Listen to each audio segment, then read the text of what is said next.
konflik di dalam diri sendiri. Nah, konflik intrapersonal ini adalah konflik seseorang dengan dirinya sendiri.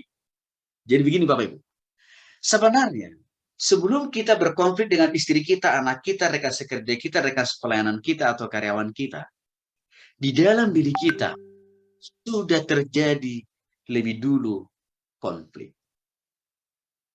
Cuman ini selama ini kan tidak pernah dipahami orang. Ya, jadi bisa dikatakan begini Bapak Ibu, konflik kita dengan istri, anak, orang-orang lain itu adalah ekspresi adanya konflik di dalam diri kita sendiri. Kalau kita merunut ke penjelasan di awal tadi, karena kita juga sudah lebih dahulu berkonflik dengan Tuhan, maka mengakibatkan ada konflik di dalam batin kita.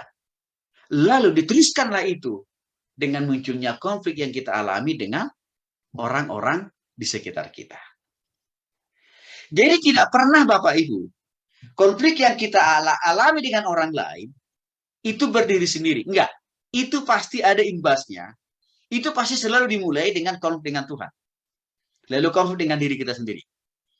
Ya, lalu terekspresilah itu dengan waktu kita berkonflik dengan orang-orang di sekitar kita. Nah, Bapak Ibu dikasih oleh Tuhan Yesus Kristus, konflik ini terjadi jika di waktu yang sama seseorang memiliki dua keinginan. Di mana kedua keinginan ini selalu terus tarik-menarik Bapak Ibu dalam diri kita. Ini masih kita dalam diri ya. Dua keinginan terus menerus tarik-menarik. Keinginan yang sebelah kiri menarik kita berbuat dosa, keinginan sebelah kanan menarik kita untuk berpikir, bertindak, dan hidup seperti Kristus. Dan ini bertolak belakang ini. Itu selalu terus berjuang di dalam diri kita dari waktu ke waktu. Ya. Dalam diri seseorang biasanya terdapat bermacam-macam bentuk konflik intrapersonal ini Bapak Ibu. Saya akan lebih lanjut, saya jelaskan lebih jauh lagi. Yang pertama, ini bentuk-bentuk konkret dari konflik intrapersonal. Artinya jenis-jenis konflik yang ada dalam diri kita sendiri. Oke. Yaitu sejumlah keinginan dan kebutuhan atau peranan yang sering bersaing di dalam diri kita sendiri. Contoh, di dalam diri manusia itu Bapak Ibu, ada dua peran yang saling mempengaruhi satu dengan yang lain.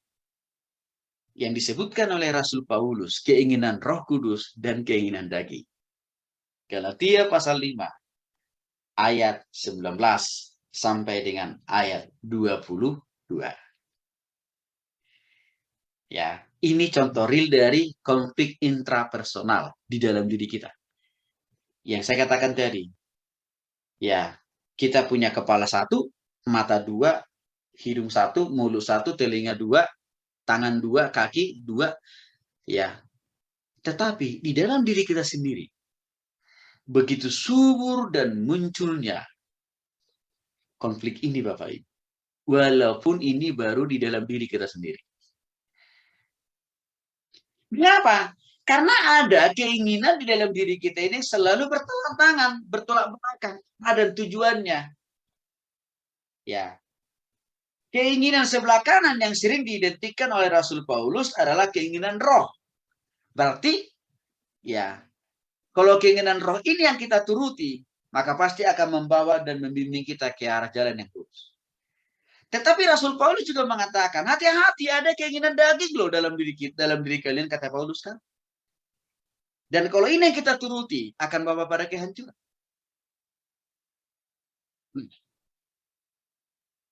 Apa yang dikasih oleh Tuhan Yesus Kristus? Kedua keinginan tadi, ya, kalau kita terus biarkan itu mereka berkonflik dari waktu ke waktu, akan membuat kita mengalami kendala, akan mengalami kesulitan dan kesusahan dalam menjalani hidup dan bahkan juga dalam menjalani pelayanan. Maka kita harus memutuskan, kita mau menuruti keinginan mana? Keinginan Roh Kudus kah? Atau keinginan daging? Bapak Ibu, saya coba jelaskan lebih jauh lagi bentuk-bentuk konkret dari keinginan dari Roh Kudus. Galatia pasal 5 ayat 22 sampai 23. Buah roh adalah kasih, sukacita, kesabaran, kemurahan, kesetiaan, kelemah lembutan, penguasaan diri. itu adalah keinginan roh. Itu adalah yang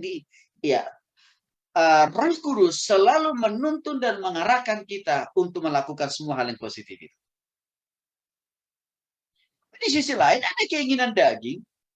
Di dalam Galatia pasal 5, 19 sampai dengan 21. Dikatakan di sana, perbuatan daging telah nyata. Kecemaran, hawa nafsu, kedagingan, egoisme, individualisme, kesombongan, keserakahan. Itu dikatakan oleh Paulus dalam Galatia pasal 5 ayat 19 sampai dengan 21, Bapak Ibu. Dan dua keinginan tadi bertarung terus-menerus setiap detik, setiap menit, setiap jam, setiap hari, minggu, dan bulan, dan sampai akhir hidup kita selama kita hidup di dunia ini.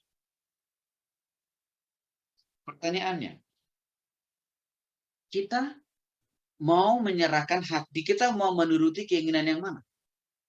Kalau kita menuruti keinginan daging yang bernuansa negatif tadi, pasti akan melahirkan banyak konflik. Itu pasti. Bukan hanya konflik, tapi juga akan membawa pada kegagalan dan kehancuran, Bapak Ibu. Karena sudah jelas tadi ciri-cirinya, bentuk-bentuknya. Ya, perbuatan daging telah nyata, kesombongan, keserakahan, kan gitu. Tetapi kalau kita lebih menuruti keinginan Roh Kudus yang diidentifikasi tadi di dalam Galatia pasal 5 ayat 22 sampai 23, kasih sukacita kesabaran. Gak pasti kalau ini kita turuti, Bapak Ibu. Ini akan mendatangkan kebaikan, kebenaran, damai sejahtera, sukacita, dan lain sebagainya. Maka Roma pasal 8 ayat 6 mengingatkan kita. Karena keinginan daging adalah maut, tetapi keinginan roh adalah hidup dan damai sejahtera. Artinya Bapak Ibu yang dikasih oleh Tuhan Yesus Kristus. Ini harus kita tangani konflik ini setiap hari loh Bapak Ibu. Harus kita tangani, harus kita selesaikan ini. Caranya bagaimana? Roma pasal 8 ayat 6 dikatakan di sini. Jangan menuruti keinginan daging. Karena itu akan mendatangkan kegagalan, kehancuran, dan bahkan juga kebinasaan. Mau. Tetapi turutilah keinginan Roh Kudus. Karena akan mendatangkan hidup yang lebih baik. Ya. Dan hidup yang lebih damai dan tenang. Kuncinya untuk mengatasi persoalan konflik yang satu ini, hendaklah kita selalu hidup dipimpin dan dipenuhi oleh Roh Kudus. Maka kalau kita selalu hidup dipimpin dan dipenuhi oleh Roh Kudus, Bapak Ibu, sebenarnya pasti kita ini akan minim menghadapi konflik. Dengan istri, dengan anak, mertua, orang tua, rekan sepelayanan, rekan sekerja, pasti akan minim kita menghadapi konflik. Kalau kita selalu hidup dipimpin oleh Roh Kudus.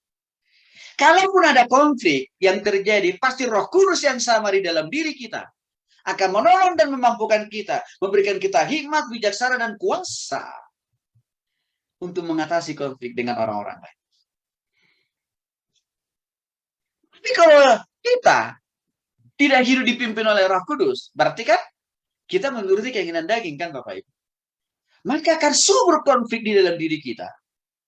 Dan suburnya konflik di dalam diri kita juga akan menyuburkan juga konflik di keluarga kita, di dalam usaha, pekerjaan, dan pelayanan kita. Itu udah pasti. Enggak, Bapak Ibu yang dikasih oleh Tuhan Yesus. Ya, ini harus kita tahu cara mengatasi ini. Ya. Maka seringkali ada orang bertanya begini, Pak Tony, hamba-hamba Tuhan itu kan tahu firman Tuhan. Iya, betul. Mereka kan orang-orang yang 24 jam melayani Tuhan. Saya bilang. Lalu pertanyaannya begini, kenapa seringkali hamba Tuhan menjadi pemecah belah gereja? Kan gitu ya. Kenapa ada sebagian hamba Tuhan menjadi provokator hancurnya sebuah pelayanan? Jawaban saya nggak ribet-ribet. Nggak susah. Karena di sini titik persoalan. Satu, karena hamba Tuhan itu, pelayan Tuhan itu juga orang berdosa. Oke. Yang kedua, kalaupun dia hamba Tuhan, kalaupun dia pelayan Tuhan, dia juga belum tentu hidup dipimpin oleh Roh Kudus. Maka itulah yang menjadi sebab musabab kenapa seseorang hamba Tuhan besar, dia bisa jatuh ke dalam dosa. Bisa saja dia salah mengambil keputusan. Bisa saja dia menjadi penghancur sebuah pelayanan atau sebuah gereja. Itu Bapak Ibu. Maka saya berharap nih, mari Bapak Ibu kita aplikasikan ini dalam diri kita ya. Minimal. Ini menolong diri kita sendiri supaya kita tidak menjadi sumber konflik, ya, di keluarga, dalam usaha, pekerjaan, dan bisnis Bapak Ibu. Ini penting. Oke, saya kasih gambaran yang lebih singkat saja, supaya lebih jelas kita pahami. Coba Bapak Ibu saudara perhatikan lingkaran yang nomor 1. Ya, lingkaran ini kan memberikan sebuah potret, gambaran hati kita. Lingkaran ini menggambarkan hati kita. Sedangkan di dalam lingkaran itu ada kursi. Kursi itu menjelaskan, menggambarkan tata hati. Dan di atas kursi itu ada huruf S. Apa itu artinya huruf S? Ya, dikuasai oleh keinginan diri sendiri. Ini yang dimaksud dengan keinginan daging. Jadi, yang memimpin, menguasai, mengendalikan hati orang ini, keinginan dirinya sendiri. Lalu di manakah Kristus? Kalau Bapak Ibu Saudara perhatikan, Kristus yang saya gambarkan dengan salib ada di luar kehidupan orang ini. Artinya apa? Bisa saja orang ini agamanya Protestan atau Katolik. Bisa saja orang ini hamba Tuhan, pelayan Tuhan. Bisa saja orang ini hafal dan pasti isi Alkitab Bapak Ibu. Tetapi karena bukan Yesus yang diwakili oleh salib tadi menguasai hatinya, yang tidak memimpin hati dan pikirannya, maka apa yang terjadi? Bisa saja tindak tanduk dan keputusan orang ini menjadi penghancur dalam sebuah pelayanan. Bisa saja dalam kehidupan rumah tangga orang ini berantakan. Karena kenapa? Karena yang menjadi Tuhan di dalam hatinya, hidupnya, bukan Yesus. Maka kalau Bapak Ibu Saudara perhatikan, ada di situ lingkaran-lingkaran yang sangat tidak beraturan tuh. Ada yang sangat kecil, ada yang sedang, ada yang besar. Dan posisinya tidak beraturan Bapak Ibu lingkaran itu. Apa arti lingkaran-lingkaran kecil itu yang warna hitam itu Bapak Ibu? Itu menunjukkan seringkali keputusan orang ini salah. Seringkali tindakan orang ini melahirkan konflik yang lebih besar bagi orang-orang di sekitar. Misalkan, kalau di rumah tangga, dia mengambil keputusan, dia mengambil sebuah tindakan, itu justru melahirkan konflik bagi istri dan anak-anak. Kalau dia dalam pelayanan, sama. Keputusan dan tindakan yang diambil itu justru memecah belah, menghancurkan gereja dan pelayanan. Kalau dia di dalam dunia pekerjaan, keputusan dan tindakan yang diambil juga menjadi kehancuran dari sebuah usaha pekerjaan dan bisnis itu sendiri. Tentu Bapak Ibu, bukan kita tidak mau. Ya, segala keputusan tindakan kita itu membawa pada konflik. Tapi kita mau. Segala keputusan dan tindakan kita itu kan harus lebih baik kan Bapak Ibu. Maka untuk itu, kita harus memiliki pola kehidupan seperti lingkaran nomor 2 Bapak Ibu. Bisa diperhatikan. Kalau Bapak Ibu sudah perhatikan lingkaran nomor 2 ini sangat jauh berbeda. Di mana kursi tadi di lingkaran kedua ini yang berotoritas di atas kursi itu atau di atas hati orang ini adalah Kristus. Berarti kan dia sudah bertobat oleh Kristus itu. Dan juga apa? Hidup dipimpin oleh Roh Kudus. Bagaimana dengan keinginan-keinginan dagingnya? Dikendalikan dan diarahkan oleh Kristus melalui Roh Kudus. Sehingga keinginan daging yang tadi yang kadang-kadang mengganggu, yang kadang-kadang mengarahkan kita untuk melakukan hal yang negatif, itu sudah dikontrol dan dikendalikan oleh Roh Kudus yang sudah ada dalam hati kita. Sehingga kalau kita lihat lingkaran-lingkaran yang warna hitam yang kecil tadi, di lingkaran kedua ini kan jauh lebih teratur kan Bapak Ibu. Susunannya juga jauh lebih sempurna. Apa artinya Bapak Ibu? Keputusan dan tindakan orang yang tiap-tiap detik, hari, minggu, bulan, hatinya dipimpin dan dikuasai oleh Roh Kudus. Minim menghadapi konflik. Kalaupun ada konflik, justru konflik itu dapat diselesaikan dengan baik. Makna lain dari lingkaran ini apa? Segala yang dia putuskan, segala yang dia lakukan itu mendatangkan kebaikan. Dan membuahkan berkat. Buat dirinya, buat keluarganya, buat orang-orang yang dilayani. Dan juga meninggikan nama Tuhan. Pastikan Bapak Ibu, setiap waktu, setiap saat, hati kita dipimpin dan dikuasai oleh Kristus seperti di lingkaran nomor 2 ini. Karena kalau ini yang ada dalam hati dan pikiran kita tiap hari Bapak Ibu yang dikasih oleh Tuhan Kristus, saya katakan tadi, kita akan minim menghadapi konflik. Kalaupun ada konflik, kita akan bisa dewasa menyelesaikan konflik itu. Oke. Nah, yang kedua, ini masih bentuk konflik intrapersonal di dalam diri. Setiap orang dituntut untuk melakukan berbagai macam cara yang berbeda dalam memenuhi kebutuhan, semua kebutuhan yang ada dalam dirinya. Apa contohnya ini? Contoh yang paling ringan saja sebenarnya. Kita yang sedang kuliah hari ini, Bapak Ibu. Di sisi lain kan kita harus bekerja, begitu Bapak Ibu ya, atau melayani. Ya, di sisi lain kita harus cari nafkah untuk diri kita sendiri, untuk istri kita, anak-anak kita. Bahkan juga mungkin kita harus berpikir keras bagaimana usaha, pekerjaan, bisnis, serta pelayanan yang sedang kita lakukan juga harus mensejahterakan hidup banyak orang, kan begitu Bapak Ibu. Lalu di sisi lain kita juga jadi mahasiswa. Begitu kan Bapak Ibu kan? Nah, semua ya aktivitas tadi, tanggung jawab tadi, kalau kita tidak kelola dengan benar, kalau kita tidak manage waktu, tenaga, dan hidup kita dengan tepat, bisa melahirkan konflik itu.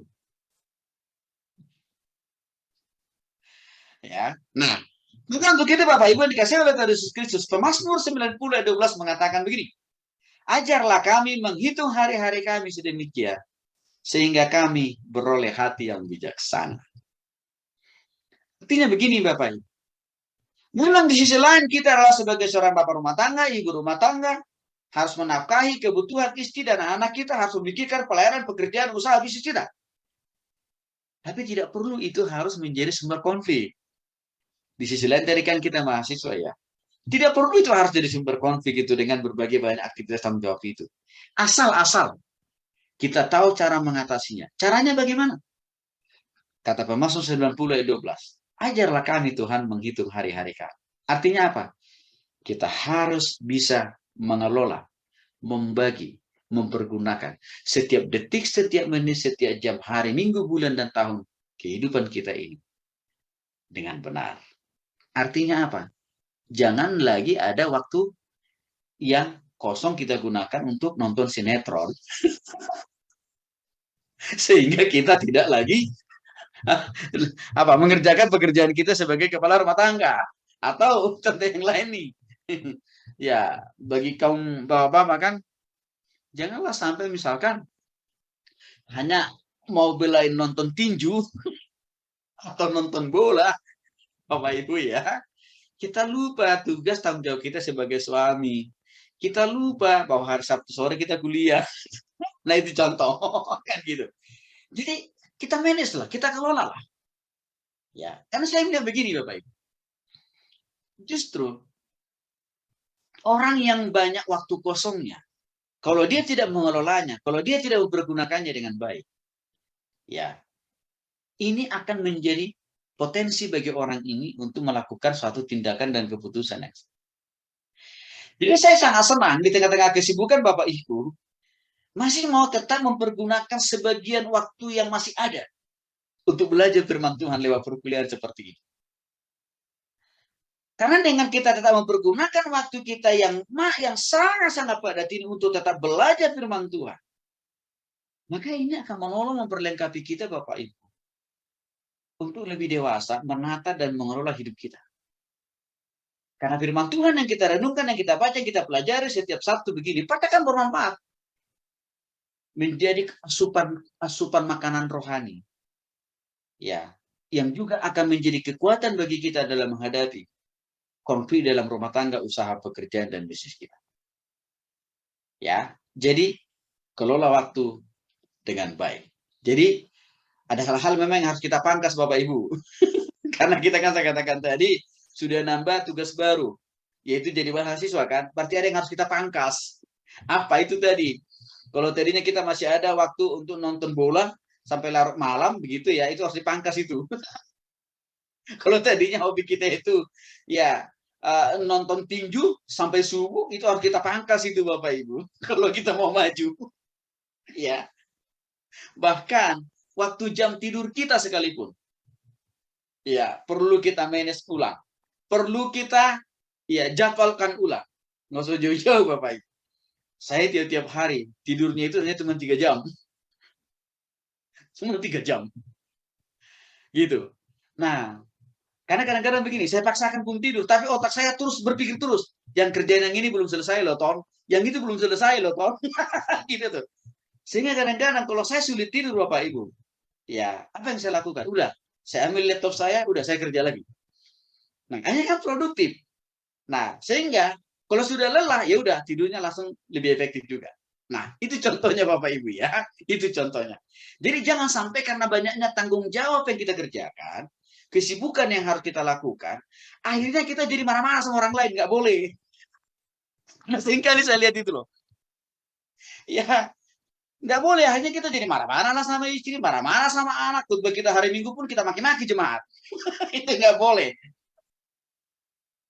Dewasalah kita mengelola waktu kita, Bapak Ibu ya. Dewasa.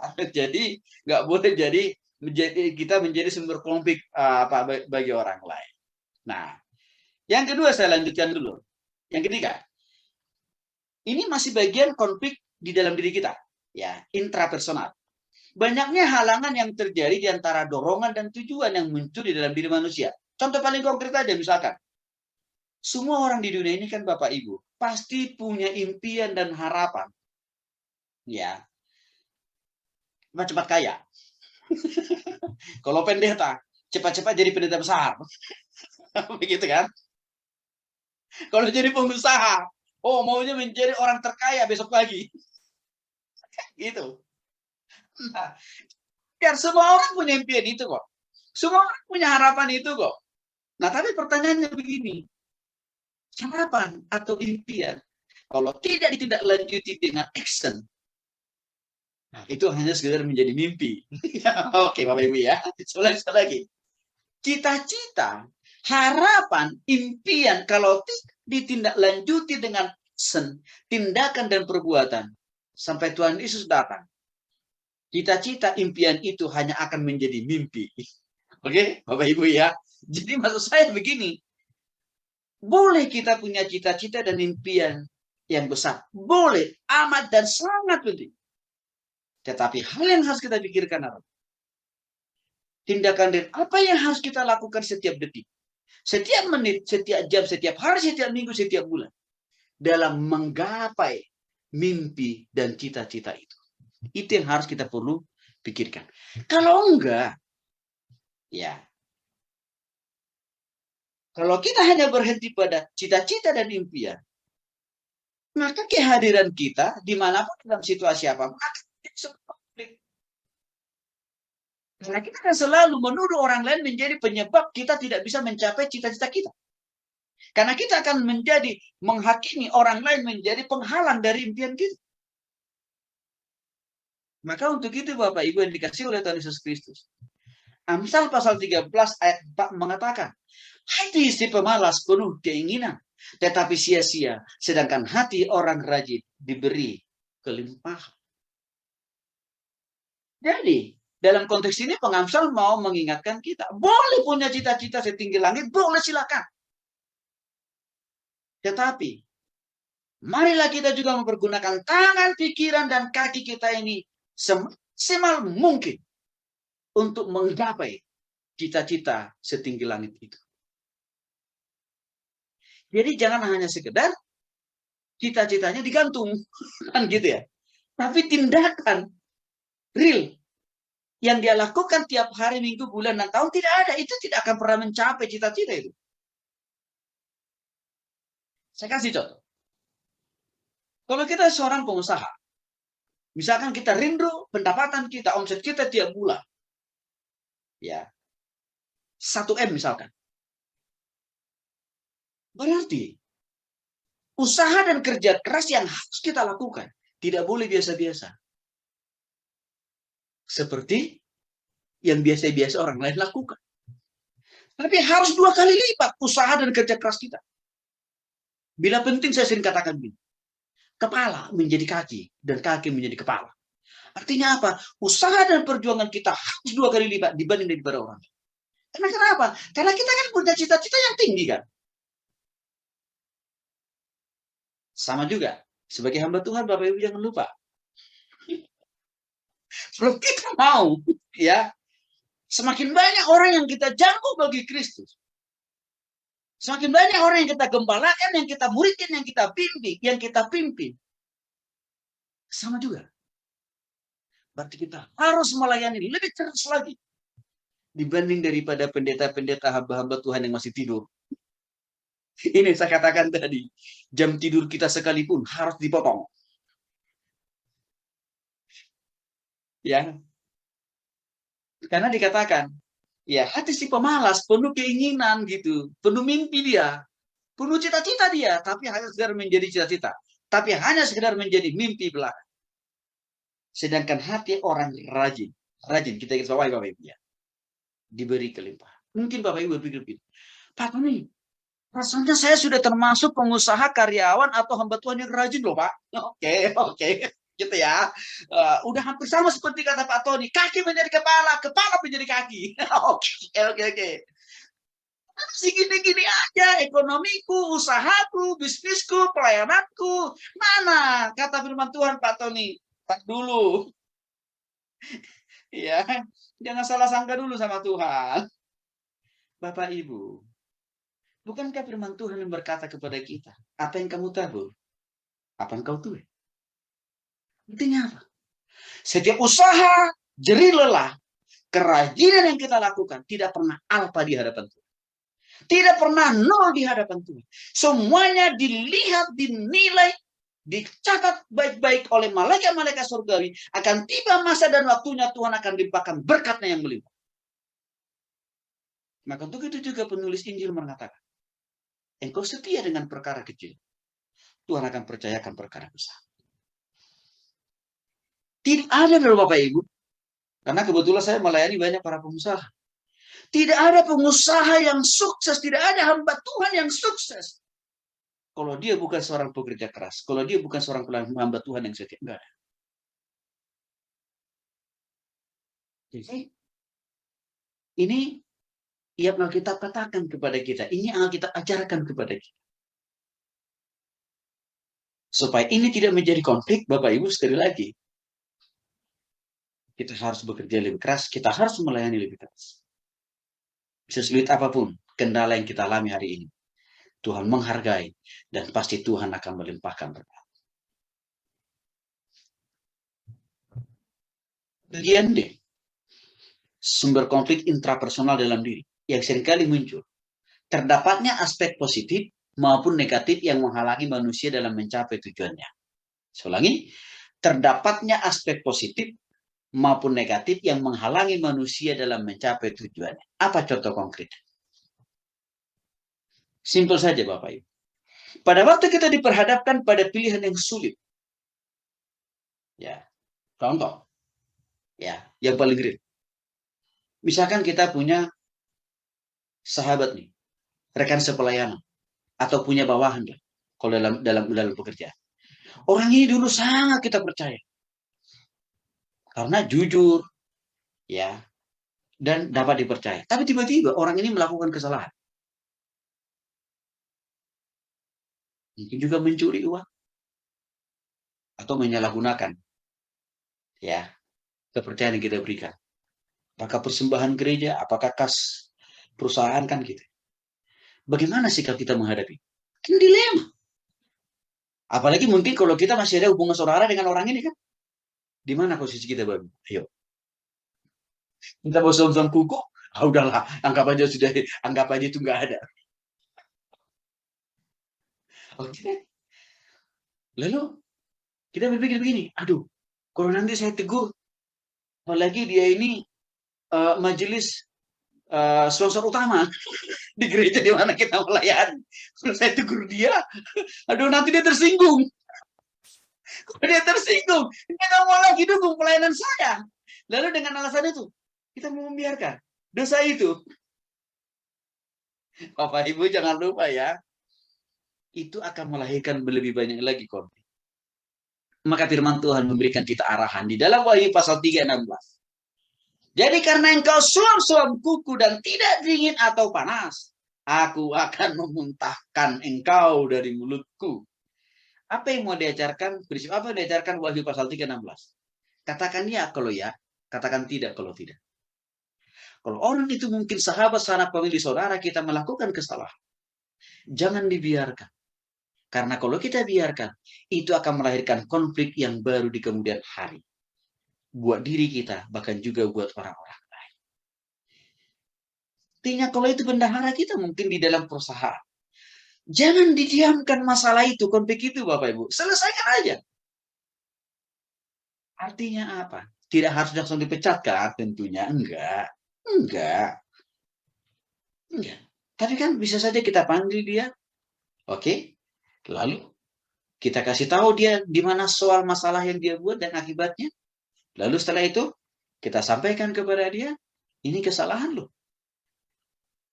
Lalu kita tidak lanjuti, kita minta dia untuk mengakui kesalahannya, dan kita dorong dia untuk berjanji tidak lagi mengulangi kesalahan yang sama ataupun juga membuat kesalahan yang baru. Saya melihat begini Bapak Ibu. Salah satu yang menjadi pemicu yang akhirnya sebuah pelayanan, sebuah usaha dan pekerjaan itu bisa meletus dia. Ya, bisa bubar itu pelayanan, bisa bubar itu perusahaan. Karena seringkali masalah-masalah yang begini tidak diselesaikan sejak dari awal. Karena apa? Kita orang Indonesia ini kan sangat kental dengan budaya sungkanisme. Yaitu apa? Budaya nggak enakan. Walaupun kita tahu sebenarnya itu salah. Jadi kita biarkan. Tapi kita nggak sadar bahwa orang ini, kalau kita tidak ingatkan, kalau kita biarkan, apa yang terjadi Bapak Ibu? Dia akan menganggap tindakan yang dilakukan itu sebuah kebenaran. Maka jangan salahkan dia. Kalau di kemudian hari dia akan melakukan kesalahan yang sama, kesalahan yang sama, kesalahan yang sama. Nah, dianggap yang pertama saja saya nggak ditegur kok.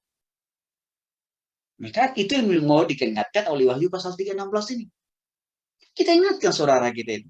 Kita kasih tahu dia di mana salahnya. Kita tolong dia bagaimana memperbaiki kesalahannya. Dan bahkan kita bimbing, kita ajar dia supaya tidak lagi melakukan kesalahan yang sama atau kesalahan yang baru. Supaya apa? Supaya ini tidak menjadi sumber konflik. Nggak usah jauh-jauh Bapak. Tek yang paling sederhana aja. Ya, saya ke istri saya. Kalau misalkan ada sesuatu hal yang salah, ya nggak usah jauh-jauh deh cara berpakaian.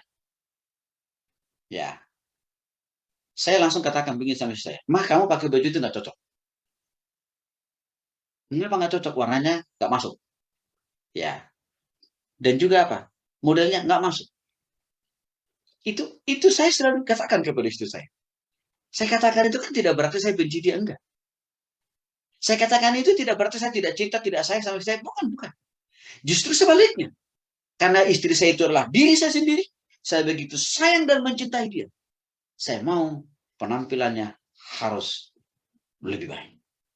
Nah, ini hal kecil Bapak Ibu. Nah, kalau ini sudah terbiasa kita lakukan dalam keluarga, maka dalam konteks pelayanan, dalam konteks pekerjaan, ini akan menolong kita juga. Untuk mengingatkan orang, untuk menolong orang.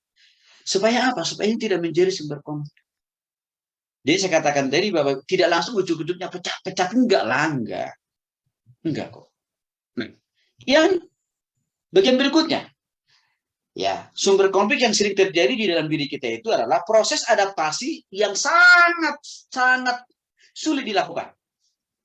Apalagi kalau misalkan kita ada dalam lingkungan yang baru, suasana yang baru, pelayanan yang baru, ya, perusahaan yang baru. Adaptasi itu seringkali menjadi sumber konflik juga. Ya. Maka Bapak Ibu dikasih oleh Tuhan Yesus Kristus, perlu kita beradaptasi dimanapun kita ditempatkan, dimanapun kita mulai dipertemukan Tuhan, diizinkan Tuhan melayani dengan satu kelompok baru, satu jemaat baru, ataupun juga rekan kerja baru di kantor. Bahkan dengan tetangga pun kita perlu beradaptasi juga. Walaupun saya katakan tadi, yang memberikan kita, yang menafkahi kita itu kan bukan tetangga ya. Tapi kita ini kan masyarakat yang selalu hidup dengan orang-orang sekitar kita kan begitu. Nah, adaptasi itu Bapak Ibu tidak haram dalam Alkitab. Karena Roma pasal 12 ayat 2 mengatakan di sana, berubahlah oleh pembaruan akal budi. Berubah itu kan bicara tentang adaptasi itu. Ya. Jadi nggak salah. Di dalam satu jemaat, di dalam satu pelayanan yang baru, di dalam sebuah perusahaan yang masih baru nih, kita perlu beradaptasi memang. Artinya apa? Kita perlu berubah sesuai dengan budaya atau aturan main yang ada di dalam gereja itu, pelayanan itu, perusahaan itu, kantor itu perlu. Bapak Ibu, kebetulan saya ngajar di beberapa perguruan tinggi negeri. Ya, saya sebut aja salah satunya, contohnya misalkan di IPDN. IPDN itu kan ya ala-ala tentara kita, kan gitu. Nah, saya pun kalau ngajar di sana, Bapak Ibu, harus mengikuti aturan main yang ada di kampus itu. Disiplin waktu, mulai ngajarnya, disiplin selesai ngajarnya, disiplin penyerahan apa namanya berkas soal, disiplin juga penyerahan berkas nilai ke kampus kembali. Saya ikutin itu. Ya, walaupun mungkin kalau di kampus yang lain akan lebih longgar kan begitu Bapak Ibu. Dan itu bukan sesuatu hal yang dosa, itu sesuatu yang enggak. Karena itu bagian daripada firman Tuhan yang saya katakan tadi dalam Roma pasal 12, berubahlah oleh pembaruan akal budi. Nah, sedikit saya mau jelaskan kepada kita Bapak Ibu. Beradaptasi itu atau berubahlah itu tidak sama dengan kompromi ya, enggak sama dengan kompromi. Kalau kompromi itu kan sudah lebih kepada kita hidup sama. Ya, seperti orang-orang di tempat itu. Intinya apa? Kalau orang itu hidup di dalam dosa, ya kita hidup seperti itu kan kompromi itu. Tapi kalau adaptasi atau berubah, enggak. Prinsip hidup saya harus tetap saya pertahankan. Harus tetap pegang kuat. Tetapi, boleh dong saya bekerja sama dengan orang-orang di sekitar saya, walaupun orang di sekitar saya belum percaya Yesus kan? Boleh dong saya ya bertetangga dengan orang-orang yang belum sungguh-sungguh percaya kepada Yesus. Boleh dong kita bekerja sama dengan karyawan-karyawan yang beda keyakinan, walaupun keyakinan kita kepada Yesus. Ini yang sering saya katakan tadi, ya menjadi sumber masalah. Saya teringat ada satu kasus nih Bapak Ibu. Seorang rekan saya pendeta. Dia ditempatkan di sebuah gereja besar di Bandung, namanya Gereja Injili juga. Nah, sebenarnya beliau ini belum lama ditempatkan di situ, baru kurang lebih mungkin satu setengah tahun lah ya. Tiba-tiba Bapak Ibu, dalam satu malam,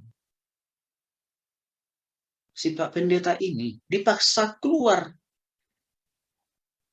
ya, dari rumah yang sudah disediakan oleh gereja. Dipaksa keluar. Dan itu malam hari loh Bapak Ibu.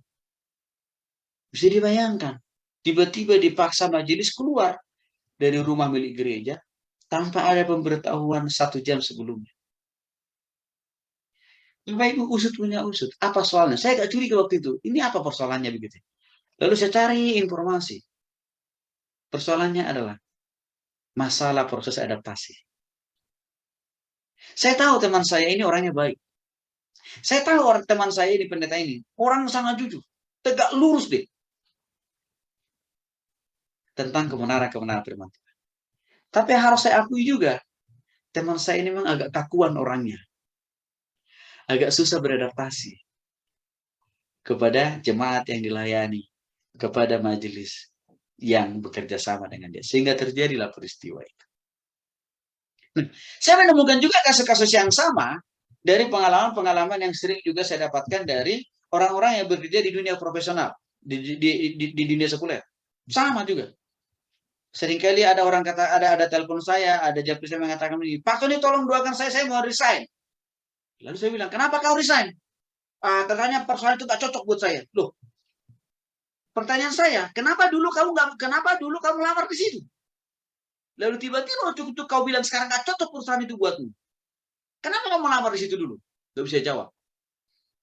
Kenapa Bapak Ibu? Karena ketahuan. Yang bermasalah itu bukan perusahaannya, dia yang bermasalah. Mengapa? Karena dia tidak sanggup beradaptasi.